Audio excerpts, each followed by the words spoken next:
Bhim army संगठन के नाम का लोगों के पेट में इतना दर्द क्यों होता है? साथियों, क्या ये बाबा साहेब अम्बेडकर जी का ही बनाया गया भारत है, जिसमें आज बाबा साहेब अम्बेडकर जी के बच्चों की बारातें रोकी जाती है, अच्छी गाड़ी लेकर चलने पर उसकी गाड़ी तोड़ दी जाती है, अगर कोई मूंछें रख लेता है तो मनुवादियों द्वारा उसकी मूंछें काट दी जाती हैं, अपने हक के लिए आवाज उठाने वाले को सरेआम गोली मार दी जाती है। साथियों, ये कोई कहानी नहीं है जो मैं आपको बता रहा हूँ, ये सभी सच्ची घटना पर आधारित वीडियो है।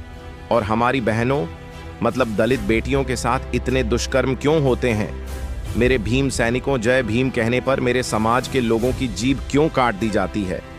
दर्शकों, दलितों पर इतना अत्याचार बढ़ता जा रहा है जिसकी कोई सीमा नहीं रही, और हर रोज भीम आर्मी चीफ बड़े भाई चंद्रशेखर आजाद रावण के ऊपर हमले होते रहते हैं। क्या ये मनुवादियों द्वारा कोई साजिश तो नहीं?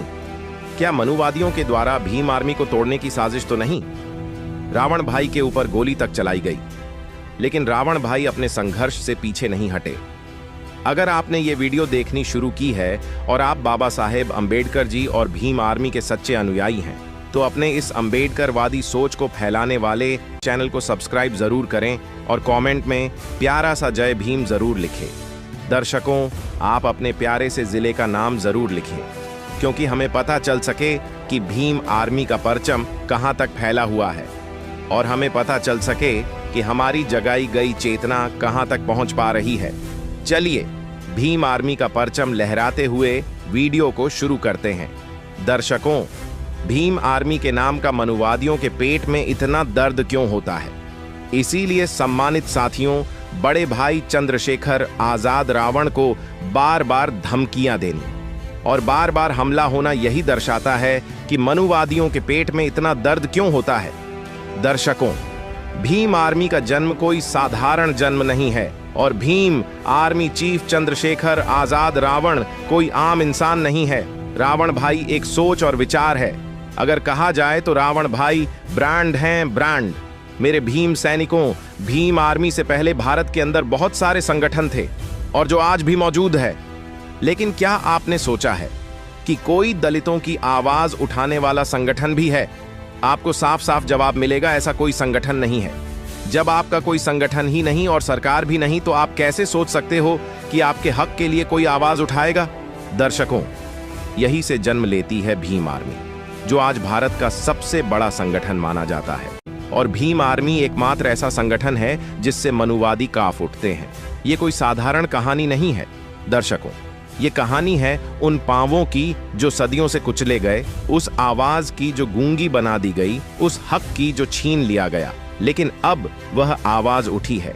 वह हक मांगा नहीं जा रहा, छीना जा रहा है। और उस क्रांति का नाम है भीम आर्मी। उस राजनीतिक चेतना का नाम है आजाद समाज पार्टी, और उस आवाज का नाम है चंद्रशेखर आजाद रावण। भीम आर्मी का जन्म, जहां से आग निकली सहारनपुर की गलियों से शुरू हुई यह लड़ाई कोई अचानक पैदा हुई चिंगारी नहीं थी। यह उस आंसू का परिणाम था जो एक बहुजन ने हर रोज जातिवादी समाज की ठोकर खाकर बहाया।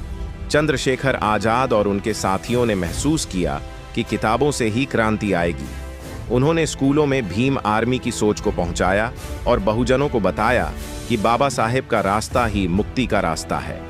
भीम आर्मी एक सामाजिक आंदोलन के रूप में पैदा हुई, लेकिन इसकी आत्मा में था विद्रोह। यह आंदोलन शांति के साथ क्रांति की भाषा बोलता था। किताबें बांटी गईं, जागरूकता फैलाई गई, लेकिन जब अत्याचार हद से बढ़ा तो भीम आर्मी ने दिखाया कि बहुजन अब झुकने वाला नहीं, जवाब देगा। आजाद समाज पार्टी, समाज से संसद तक की यात्रा। लेकिन चंद्रशेखर आजाद समझते थे कि सिर्फ सामाजिक आंदोलन से लड़ाई अधूरी है। असली फैसले संसद में होते हैं, कानून वहीं बनते हैं। इसलिए 2020 में बनी आजाद समाज पार्टी, जो बहुजन आंदोलन की राजनीतिक शाखा है। यह पार्टी ना तो किसी जातिवादी गठबंधन की गुलाम है, ना किसी कॉरपोरेट पैसे की। यह पार्टी बहुजनों की है, बहुजनों के लिए, बहुजनों के द्वारा है। चंद्रशेखर आजाद की गर्जना बोली, हम खामोश नहीं रहेंगे। रावण ने सत्ता से सवाल पूछे, क्यों दलितों को पीटा जा रहा है? क्यों उनके मंदिर नहीं, श्मशान भी नहीं?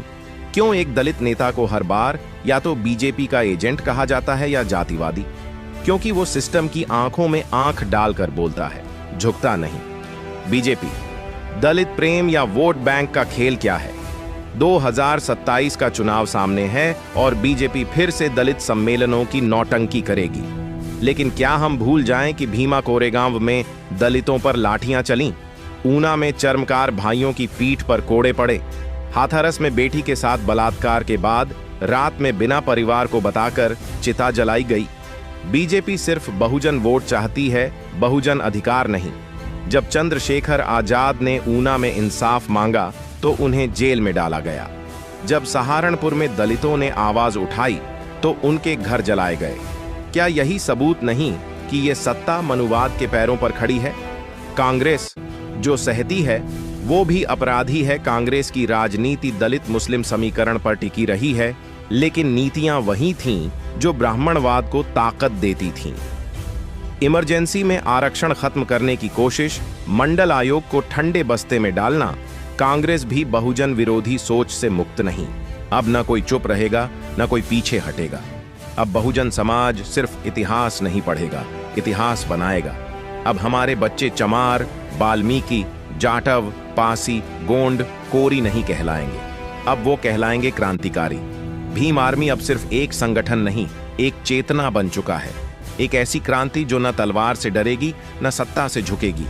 अब हर गली से एक रावण निकलेगा, हर चौराहे पर एक आजाद खड़ा होगा और हर घर से एक सैनिक निकलेगा जो कहेगा, जय भीम। जो हमें नीचा दिखाना चाहते हैं, उन्हें अब जवाब मिलेगा, किताब से भी और इनकलाब से भी। जो कहते हैं कि दलितों की औकात नहीं, उन्हें दिखाया जाएगा कि औकात कैसे बनाई जाती है। भीम आर्मी के हर सैनिक के सीने में अब एक आग है और इस आग का नाम है अन्याय के खिलाफ विद्रोह।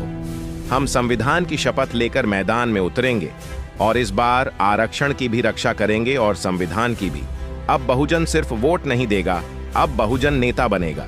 अब हमारे बच्चे सिर्फ मजदूर नहीं बनेंगे, अब वो अफसर भी बनेंगे, सांसद भी बनेंगे और देश की नीतियां बनाएंगे।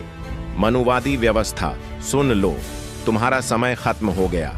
अब हम सिर्फ विरोध नहीं करेंगे, अब हम व्यवस्था बदलेंगे। और जो कहते हैं कि भीम आर्मी क्या कर सकती है, सुन लो, करवट बदली है तूफान ने, अब हिसाब होगा हर अपमान का। जो रुका नहीं सदियों से, अब उसका नाम है भीम आर्मी। आपकी क्या राय कमेंट में जरूर बताना। आइए मित्रों, विदा लेते। जय भीम, जय संविधान।